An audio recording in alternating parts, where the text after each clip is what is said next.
first question I'll kick it off with is what inspires everyone? For me, it's people. There's something that my father always told me, and it sounded a little self-serving, but then I thought about it. He said, always make sure that you get something from the people around you. And he didn't mean money, fame, all that stuff. It was always make sure that you surround yourself with people that you learn something from. Yeah.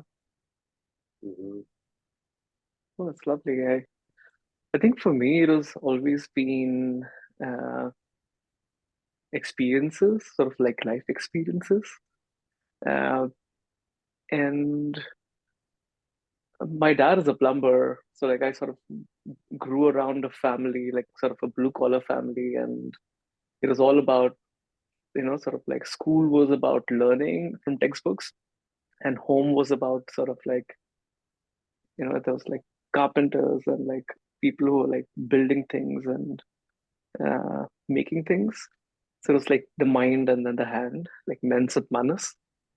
And so sort of, I think it instilled this idea of like experiential learning, I guess. But again, we're so young, you don't really realize all of that. This is all like in hindsight. Now I can like philosophize this.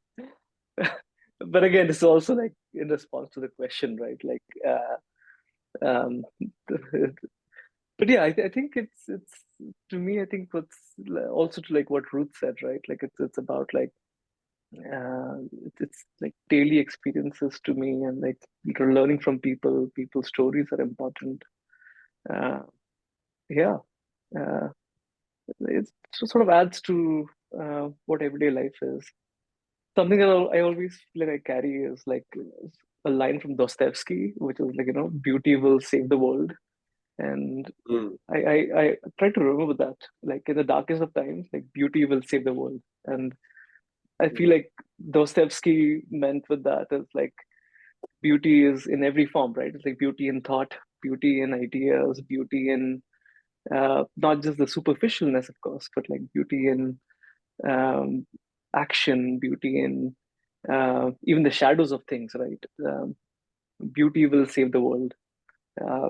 And if Dostoevsky, who spent like years in the gulags, can say that, I think we can definitely find inspiration everywhere. That's beautiful. For myself, it's funny. It's like that. Those were the two things that came to mind were people and experience, essentially for me, and then a third one, which is music. In the people realm right now, I have two kids. One is 12 and one is 16, and I'm incredibly inspired by them.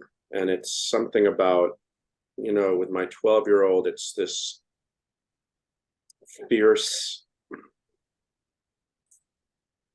courageousness to just, there's no separation between the idea of doing something like something creative and the act of doing it. So they identify they, them, they will just, there's such an immediacy between those two. And I find that really inspiring. And then my son Dylan's,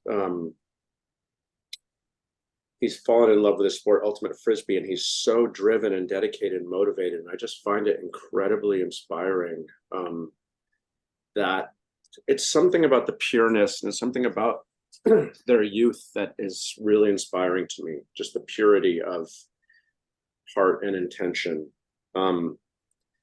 Experience, I'm a visual person, so I'm oftentimes inspiration is it's around me. It's like when I get out of my head and I'm taking a walk or something, it's just the way light will fall on a leaf, or like little things like that just really arrest me.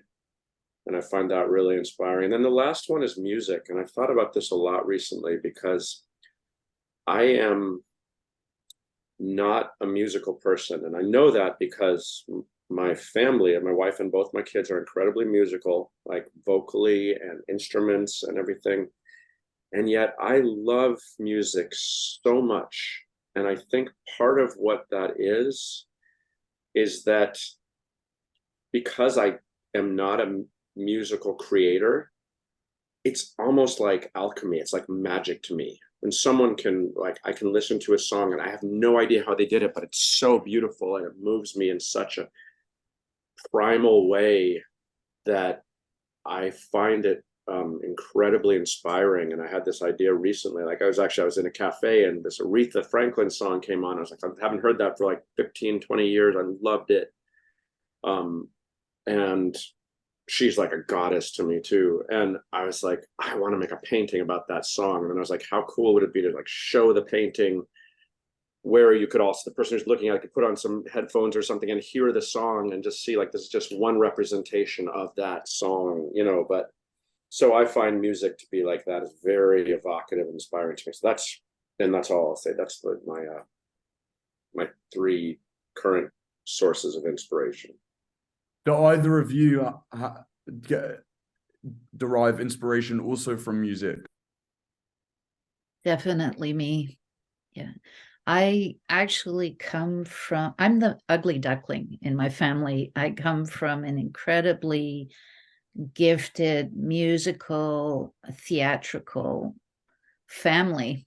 And because I can't, it fascinates me.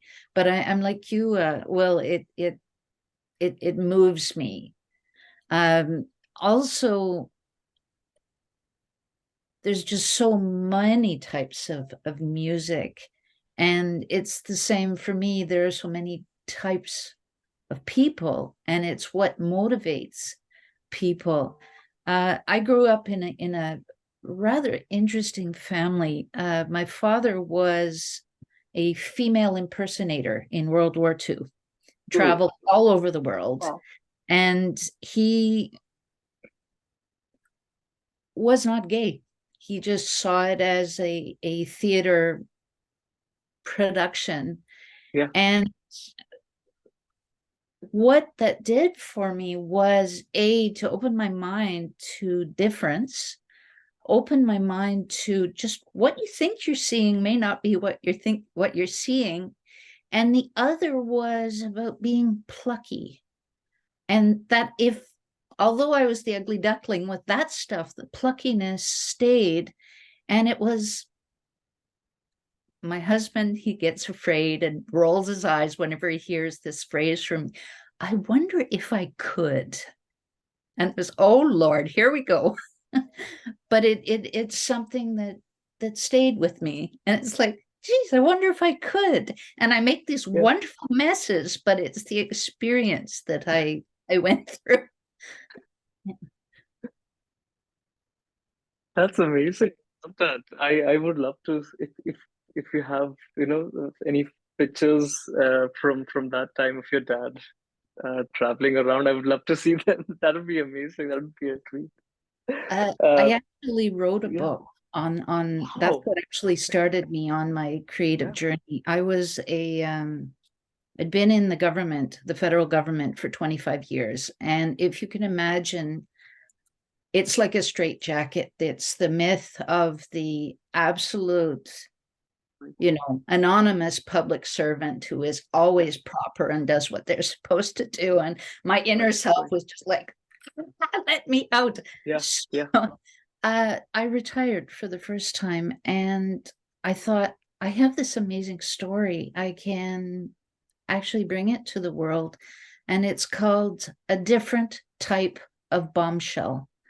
And it's the story of my father's experiences as a straight female impersonator. So yeah, so it's out there. There are pictures, and very confusing for some people. On the front cover, there's a picture of my dad as a male, and then as a picture as a female. And I'll show it to people and they go, oh, that's your mom and dad, right? No, it's my dad. Okay, yeah, it's your mom and dad, right? This is my dad. So I love the title too, by the way. I think that's a great title. Yeah, I enjoyed it. No, that's super amazing. I love that. I'm gonna look that up. I hope they. I mean, I'm sure there's a book here. We can get it delivered. Uh, Oh, yeah. Oh, I yes, hope yes, you yes. do. Yeah. But with music, I mean, like Will mentioned, with music, uh, I so I, for the life of me, can't play music to save my life. My girlfriend, however, who's sitting right across there, Andrea, she's from Iceland actually. She comes from Reykjavik. We both live in New York. She's actually a world famous music composer. So she started playing violin publicly on stage at age 4. Her grandfather founded the Icelandic Philharmonica, uh, and like, so she comes from a very music family, like a prodigious music family. Uh, like they played at the Carnegie Hall and so on and so forth. And then I am the other person who can't play a tune to save my life, basically. Uh, but at the same time, I think uh, music has had, in a way, like there are, to me, it has had the cultural influences. Um, so I come from a family which is, my mom is from a different part of the world. My dad is from a different part of the world. They speak different languages, um, and they're from different religions, and they speak a third language to each other, which is why their marriage has stayed together for 40 years, because when they fight, they shout at each other in their own languages.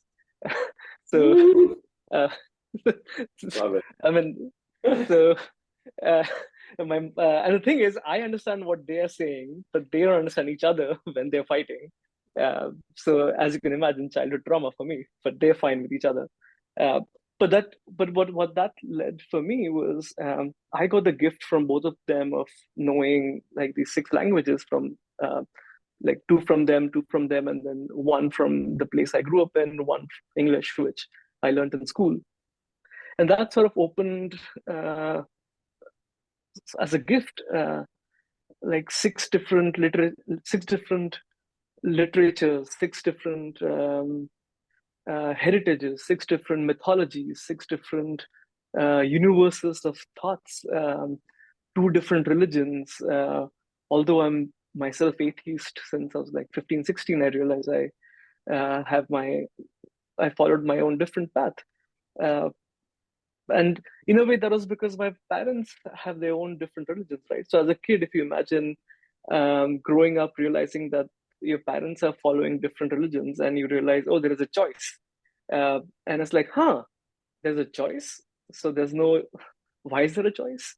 Um, so it's those sort of in a very young age, I feel like I had these like questions at foundational levels in language, questions in foundational levels in uh, that there are no truths in, there's no one truth in any of these different aspects of life. Um, so yeah, so that sort of like in a way led to curiosities in world culture, curiosities, and like even today, like I love learning about all religions. I've I even um, I love to learn different religious histories, religious traditions. Love learning about different philosophies, different school of thoughts. And that influences my work, informs my work today as a scientist, as a designer. It still informs my work. It makes my work richer in a way. Uh, it aids my creativity in that way, right? Like, for example, sometimes when I'm stuck in, if I'm thinking about at work, if I'm thinking about something in creative thought, if I'm stuck, what I'll usually do is I'll try to reframe that problem in a different language. And what it does is the same problem reframed in a different language hits the mind in a different way, because the same thing in a different language hits your emotions differently, because the same words hits different parts of your head, and they evoke different emotions, and creatively it just unlocks you in a very different way. Uh, so these are like aspects what I realized much later in life. Growing up, I felt I was very ashamed, or I was very I had to deal with like, oh, I'm this odd one out of like, why do my parents have two religions? Why do my parents speak different languages? Um, why do I have a funny name? Why do I have this? While everyone else was very homogeneous. Uh, but then much later, as I grew up and I realized that actually it's a treasure. And very much later, this is not like you don't grow up being like, oh, this is, yeah, day one, I'm going to be like champion this. It took a long time to sort of like really wield it together and be like, I think this is unique. And I'm still learning. I'm still learning of like how to um, embrace that uniqueness and sort of bring it into my daily work and uh, yeah, take that gift and also bring it into my work. Yeah. Yeah. Uh, Can I jump in there? Sorry, just to interject there. Yeah. Sorry, were you going to say, sorry, there was a bit No, of a go ahead. Go ahead. I I won't was going to listen. say that it's really interesting that music came up as a response to what inspires you, because I think it's very unique as a medium in the sense that it has no words. So, yeah. and that connects to what you were saying about having different languages express different things. Right. You also touched on something which I've been thinking about recently, which is the ability to encounter different philosophies or different strains of thoughts from those which you're usually used to. So following on from that, I don't want to take away from what you were about to say, Will. No problem. What do you think about the value of encountering things that you wouldn't normally, or going out of your comfort zone? Oh, yeah. I mean, I think like going out of your comfort zone, I feel like uh, it's almost like a muscle, right? Like it is something that, uh, it's something that I feel like you have to exercise constantly. There is complacency that sort of builds into it if you don't. But at the same time, I think um, I think if you keep keep at it, uh, sort of pushing that comfort zone bit by bit, wonderful gifts come out of that. And it's again, this is like again comfort zone different ways. Like for example, I'll give an example. I'm like I don't know how to swim. Like I didn't know how to swim till like a month and a half ago. My mother sort of saved up money to sort of teach me swimming when I was like 12 or 13. And there was this like really very astute coach who sort of like literally had a whiplash, like one of those like whiplashes, and he would like whiplash the kids from the edges of the pool. And I never responded to authorities, so I just didn't learn swimming basically, and I just had a trauma for that. And then like 4 weeks ago, Antria and me, we were in Puerto Rico, and I was like, I think I should probably try it. I'm not going to die, I think. And kind of just did it.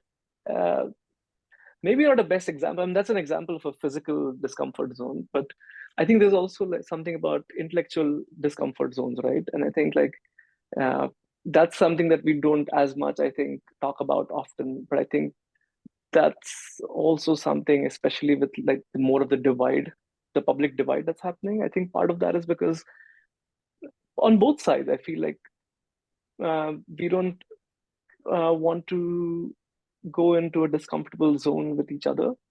And I think we should, doesn't mean we agree with each other, but I think we have to be into a discomfortable, ready to be in a discomfortable, into an uncomfortable zone. Uh,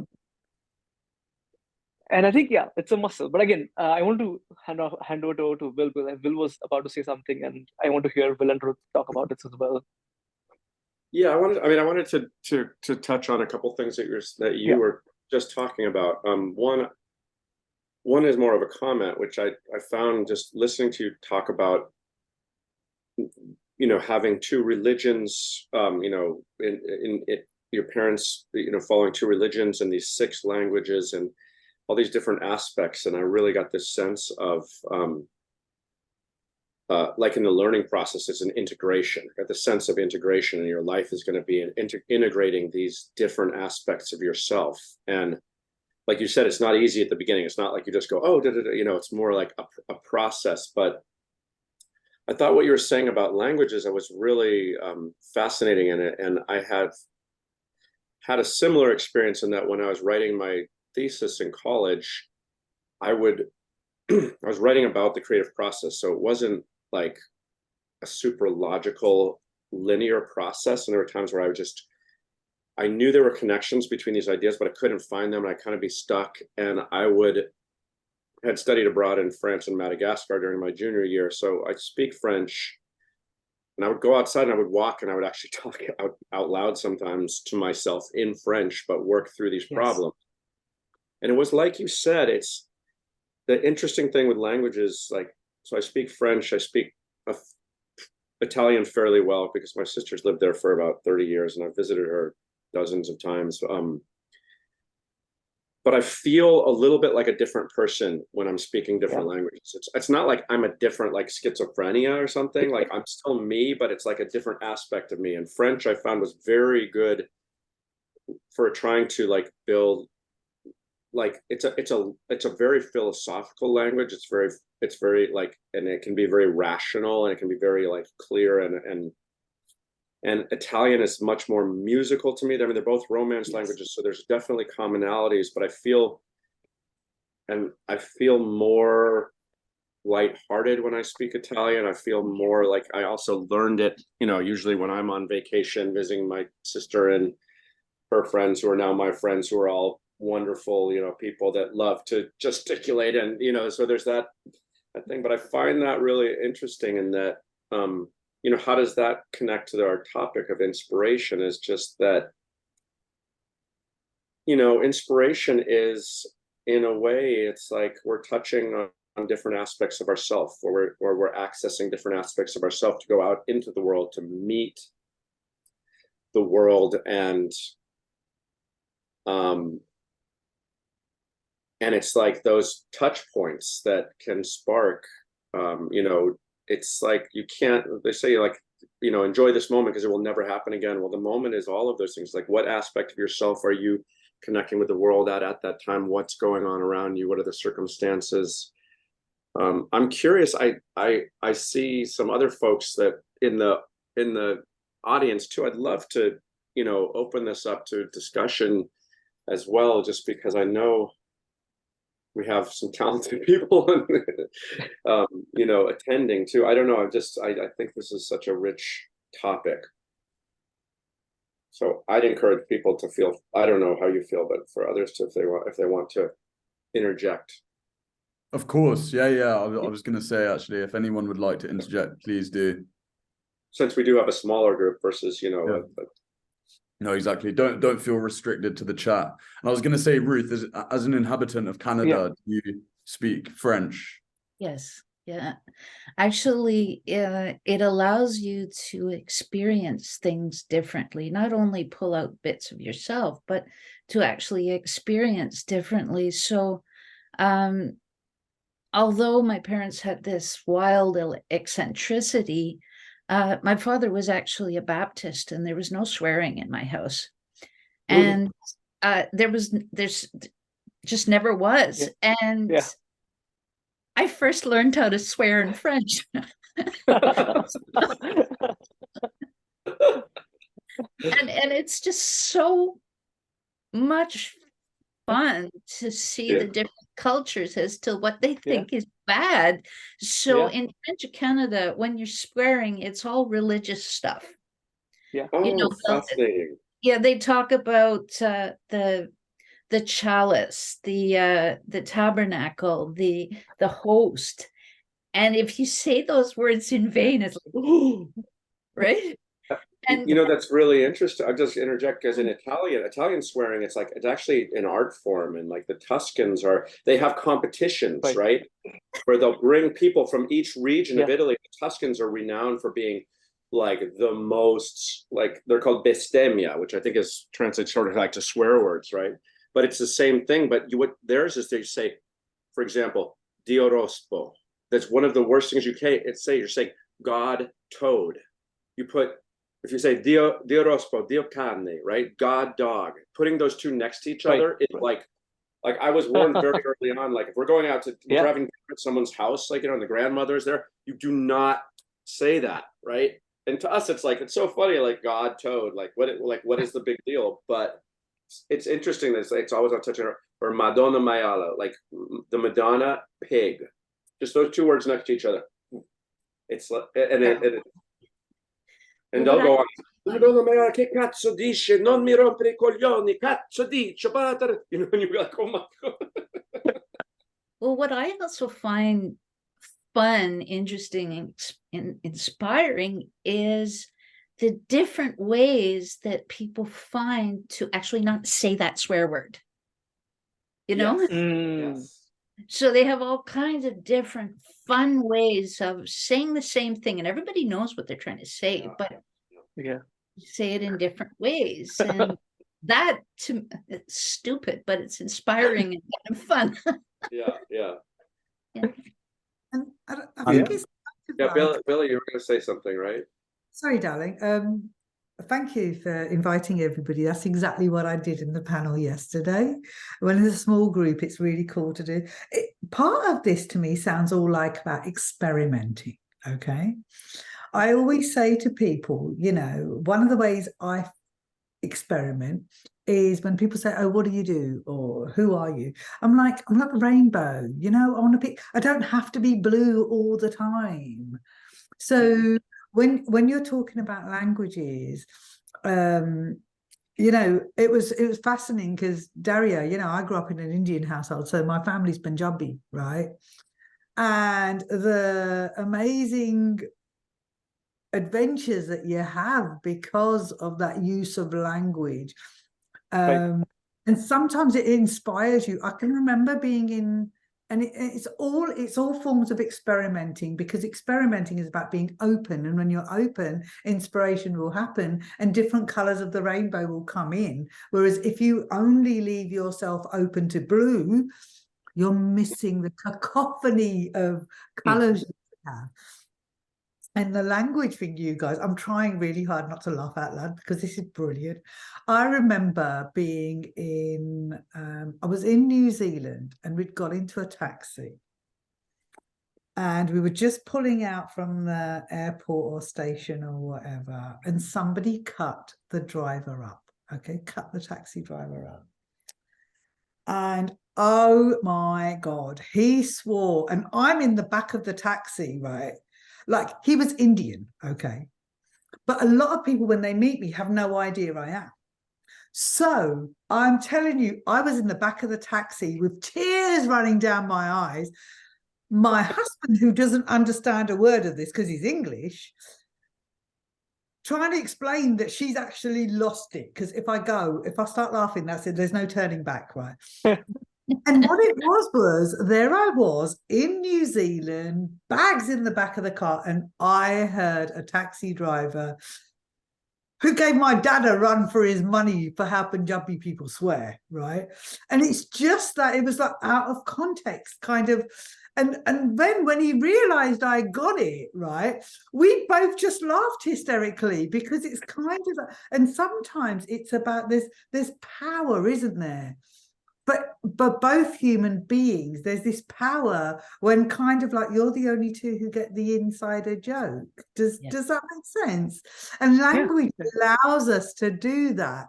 And I can tell you of like hundreds of different examples where I've gone somewhere and the language is just, it's inspired a conversation that would never have happened. I remember being in Norway, and I'm one of those people, if you know, people are, a group of people are on holiday. I always think, you know, a little bit of empathy. That photograph is going to have one human being missing unless somebody steps forward and says, shall I take a picture for you? So we're in Norway. And I said, there's a group of Indian guys. Yeah, they must have been on some stag do. I have no idea to this date what they were doing. Go up to them. And I just turned and said, oh, would you like me to take a photograph? And they said, and then one of them said in Indian, right, be careful, she might run away with your phone. And I turned around in pure Indian, went, mate, my phone's better than you. Why the fuck would I nick your phone, right? Interesting, you know, they're like, and it's really interesting how what comes out from that.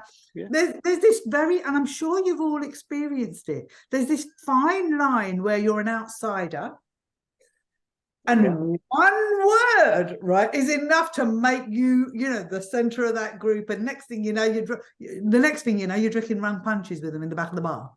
Yeah. And I think that's where, and then you never know where those situations will lead you. I mean, who knew that, you know, 7 years later, I'd be describing this story in a room full of people on a panel on inspiration. Right.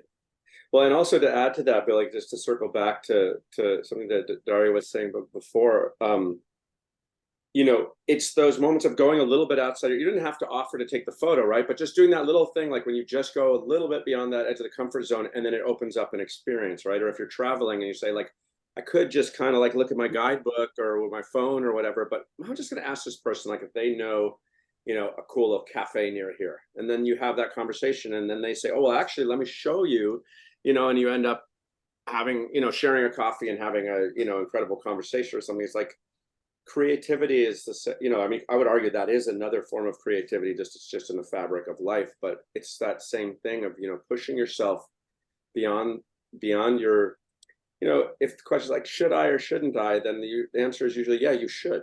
Like, just the answer is not you. The answer is always you should. Always. Yeah. I mean, But you have to, like, what's the worst thing that could happen, right?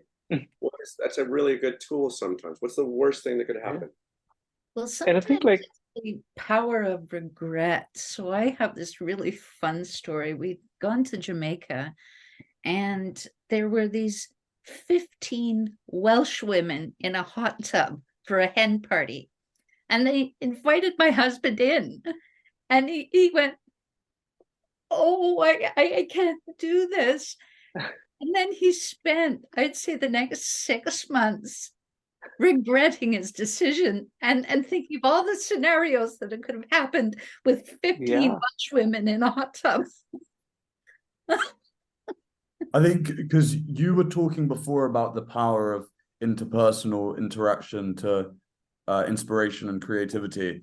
And just to touch on what you were talking about, Will, I think technology has the danger of alienating us from real interactions. So just to build on that, do you all take measures to make sure that you're having those interactions in real life, or how do you mediate that relationship with technology?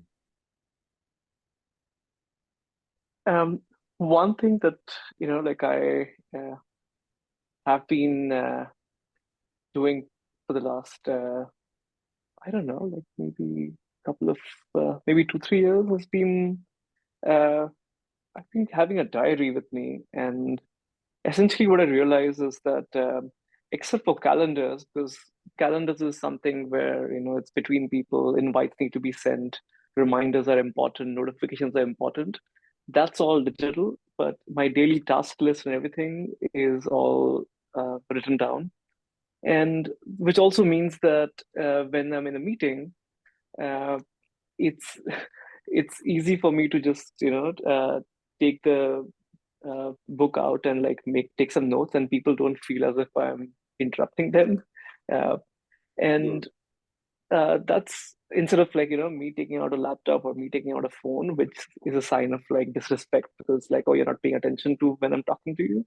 But if I take a diary out and write something, it's actually like, oh, he's very much paying attention. So writing, but more than that, I think like there's something to do, of course, with the act of writing, right? There's something so tactile, tangible, and there's something about like really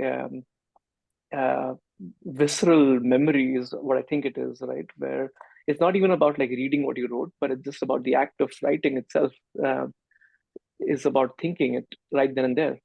So of course there's like double writing, and as you write it again and you write it a third time again and you copy things, and then of course there's no digital search and all of that. But for me, analog paper has been a huge thing of sort of like minimizing technology. Has been a huge part of that. The other part I feel is like I sort of like try to have time to sort of like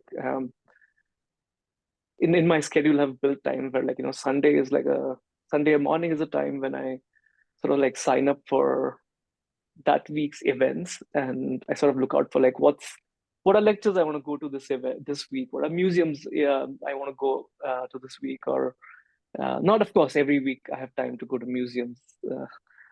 That would be ideal, right? Like every week I'm going to a museum in New York City. But yeah, so having like a fixed time, I feel like in a week to sort of make sure that there is dedicated time to just look out what's there, even if that week is like really blocked with full of work. But just knowing that, okay, Sunday 1 hour, I'm going to browse and see what's out there today, this week. There's a reminder to just be aware and in touch with the city, right? In touch with what's out there today. Another thing, sort of like, and I actually made a product on this like a decade ago called Super Shoes, which went out into the market. It was not through me. I mean, I had it. That's a whole different talk.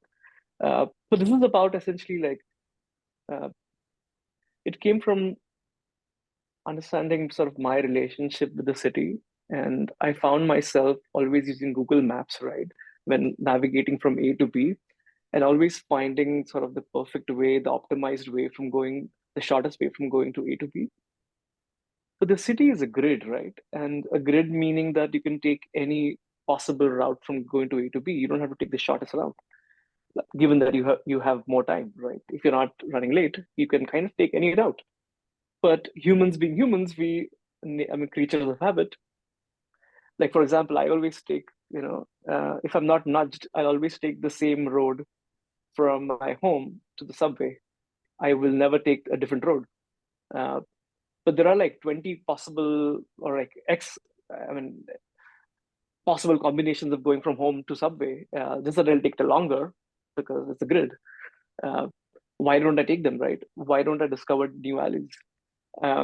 So these were shoes which sort of tickle your feet, like left feet tickle, take a left turn, right feet tickle, take a right turn. They know your calendar, blah, blah. And you get the idea, right? It's sort of like, but I mean, forget that product. But the idea being that sort of like later inspired me to sort of like build it into my routine to sort of, if I'm not running late, I try to nowadays take a different route and not just take the same route, which I usually take. But anyways, I mean, I can go on about this, but like, that's like some of the things I try to do to sort of like stay as off tech. Because being someone like my background is like physics, science, and like core tech, and like some design and some art. But like I know that like I cannot create and build good tech and design if I am in it. I have to be outside it to see it from the outside. So part of it is also living outside it.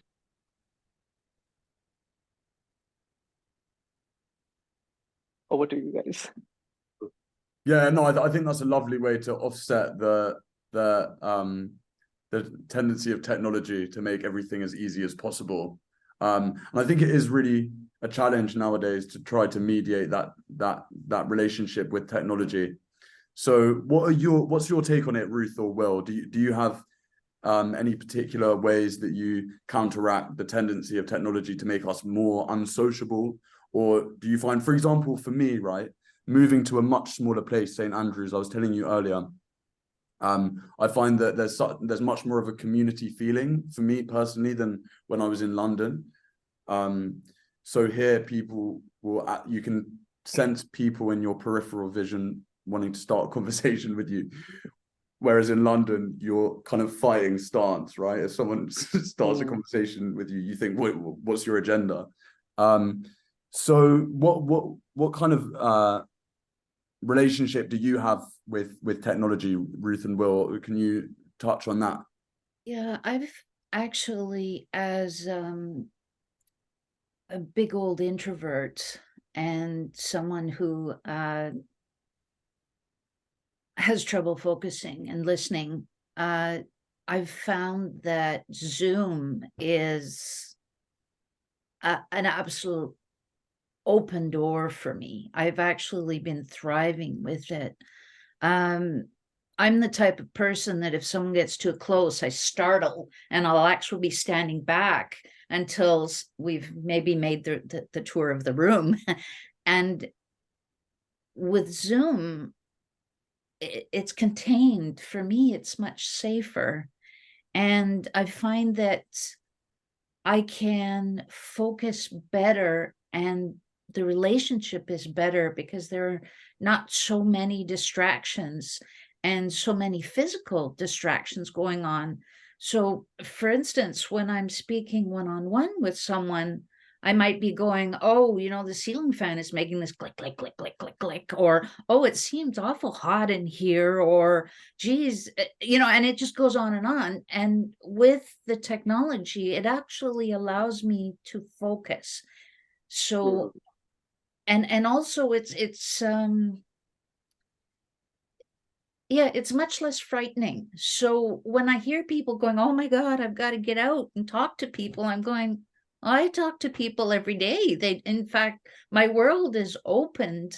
It's not just people in my community. I'm now speaking with people all over the world, like what we're doing now. And to me, it's like, wow, there's a big world out there. So it's not frightening for me at all. Yeah, I'd like to kind of build on that, because I guess what I would say for myself is I would challenge us to reframe that question, because the question is about how does technology, like it presumes that technology is just an alienating influence on us. And I really do see that technology is sort of like a tool. And it certainly is a tool that has the capability of alienating us. But if I look at this Zoom screen I'm looking at right now, like without this, what would I actually be doing right now? I would be working on this annual report, looking here solo by myself, looking at a flat screen. And so in this sense, I guess what I would say is that the important thing is the connecting, and that we're actually all connecting through this conference and through this medium right now.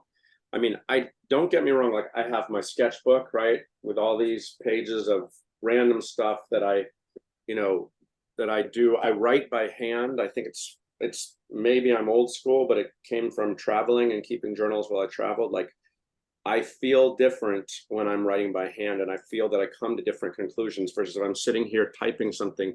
It immediately puts me more into my sort of business persona, and I'm not, I might be wrong, but I don't feel like the head-heart connection is as strong. So if I'm trying to do my morning pages, or I'm trying to do something that's of meaning to me, or I'm writing creative writing, or I'm crafting a poem, when like those rare moments when I try to do that, I have to do it by hand. I wouldn't want to do it. It would feel sterile. It would be like wearing socks in a shower. It's like, why would I do that?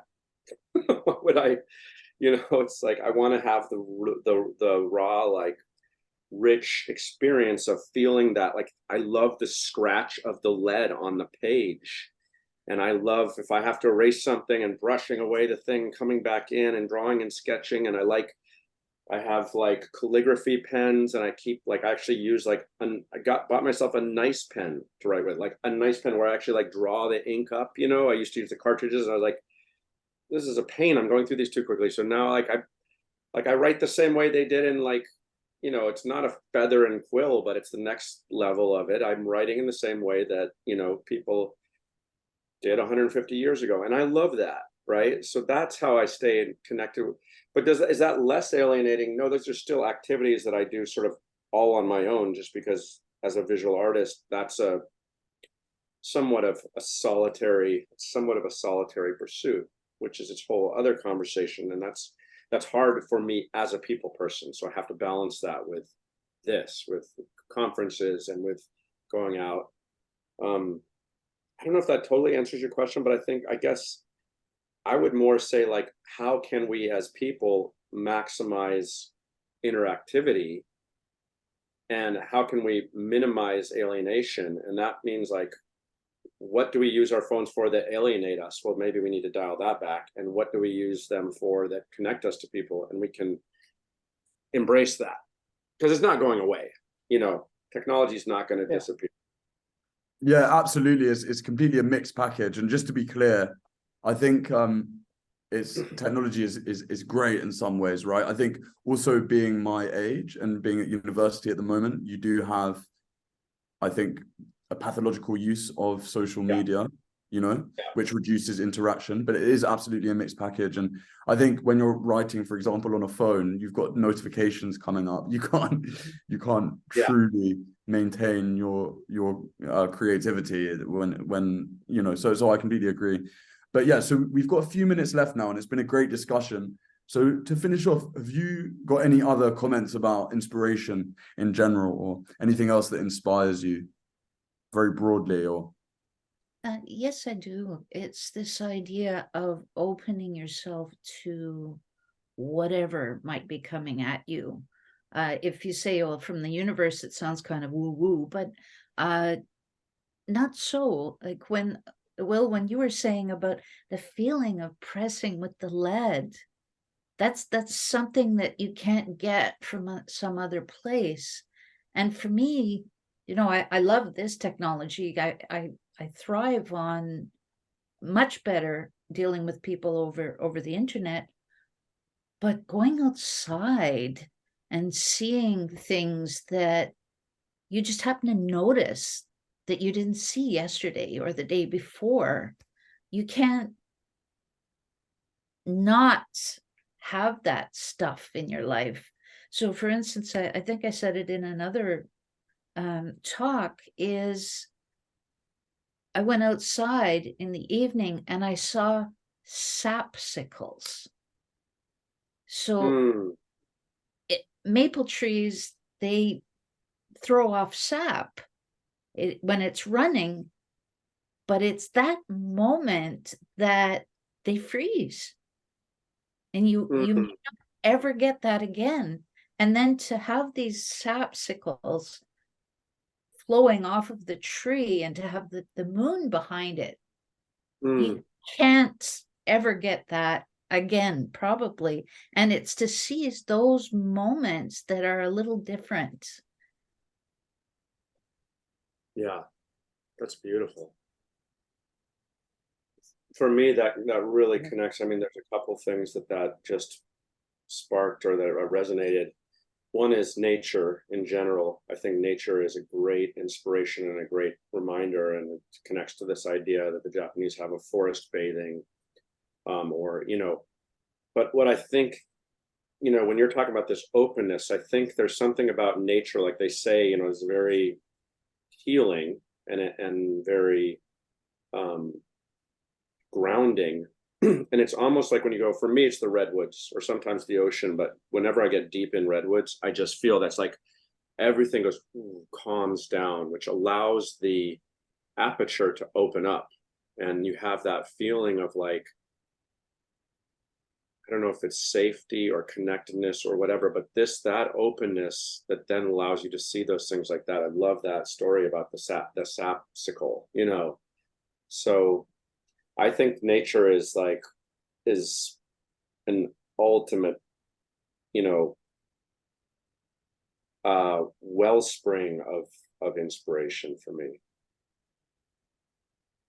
Yeah. And coming back to the technology piece, a very important reason to be able to put the phone down, to be able to silence, turn it off, leave it. I forgot my phone recently and I was in the car and I was like, oh, what am I going to do? What am I going to do? I'm going to the beach. And I was like, it ended up being the best blessing in the world, because I just closed my eyes and listened to the ocean. I was like, that was so great that I didn't have my phone here, because I probably would have been like, oh my God, I got to try to record this sound so I can share it with, my friends. No, I'm just here. Yeah. Yeah, that's No, great. no, Sorry, Dhairya. Yeah. no. I totally completely agree. I mean, a lot of my childhood was sort of spent around nature and sort of a lot of animals. My dad, both our parents loved animals a lot. So like we had like monkeys and like cats, like dogs, and uh, once my dad tried to get a snake, and yeah, and like that was like all my childhood. And then I like left at 15, and then I just like lived in cities like Bombay and Singapore, Tokyo, London, and then Cambridge, Seattle, and New York now. And it's been also the jungle. It's a different kind of jungle. Uh, and I've missed nature. I wish I moved to California when I had a chance. But uh, I think in lieu of nature, as much though I do get access to nature here in a way, I think like what I sort of um, has helped me in other ways has been sort of like focusing on bicycling and walks. Like cycling has been something that as a kid uh, was sort of like my uh, the sort of access to, or like a vehicle of literal vehicle of liberation of like the 8-year-old bicycle, go out and like go into the world. And that has just remained with me even now. So even today, like I just go and like bike around, and we have lovely like Prospect Park and Central Park here in New York City. And I use these bike rides as a way to sort of that time of the day, that 1 hour of the day, to sort of just uh, have this, like I was mentioning, like the London Tube has that sign, right? Like mind the gap, mind the gap, mind the gap when you're bored. And I feel like that's just a reminder of like minding the gap between the internal and the external, because it's like sometimes it's like there's so much between the, even with the world, right? Like there is like the outside, right, which is like the responsibilities of the world, right? Uh, there is the routine and structure of the world, right, where we get caught in sometimes. There is the structure of family, there's a structure of work, structure of organization, structure of businesses, so on and so forth. And then there is the, which I try to believe is the, I want to believe, and I think I want to say is that is an illusion. It's a trick by nature, and it's a trick by the Magi. And I think what is true is that behind that is dragons and fairies exist, and that is the true universality of nature, right? Like that inspiration, all of that. Right? That's the true world. That sort of helps mind the gap between internal and external, and that's essentially wrapping between all three. Nature outside helps mind the gap between internal and external. But yes, that's it.